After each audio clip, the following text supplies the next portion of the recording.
Hello friends, welcome to Eshwari ముచ్చట్లు. ఎలా ఉన్నారు? బాగున్నారా? నేనైతే చాలా బాగున్నానండి. పనస్తనలు మీలో ఎంతమందికి ఇష్టమో నా కామెంట్ సెక్షన్లో చెప్పండి. ఆ సువాసనకి నోరూరుతూ ఉంటుంది కదండి. నాకైతే చాలా అంటే చాలా ఇష్టం అండి. అందులో చాలా పోషకాలు ఉంటాయి. పనస్తనలు తినటం కామనే, కానీ అందులో విత్తనాలు మాత్రం చాలా మంది పడేస్తూ ఉంటారండి. అలా పడేయకుండా వాటిని నిప్పుల్లో కాల్చుకోవడము, లేకపోతే ఉడికించి తినడం వల్ల అందులో బోలెడన్ని పోషకాలు ఉంటాయండి. ఇప్పుడు నేను పనస్తనలు తిన్నాను. ఆ విత్తనాలతోటి ఏం చేస్తానో చూడండి. ఇప్పుడు ఒక మందపాటి బాండీ తీసుకుని స్టవ్ వెలిగించి స్టవ్ మీద పెట్టేసేయండి. ఇప్పుడు అందులో పనస విత్తనాలు వేసేయండి.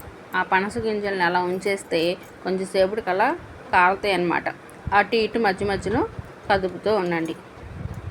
ఈ విత్తనాల్లో అండి ఎన్ని పోషకాలు ఉంటాయో తెలుసా? పొటాషియం, కాల్షియం, మెగ్నీషియం, ఐరన్ అన్నీ ఉంటాయండి. గుండె పనితీరుని మెరుగుపరుస్తుంది.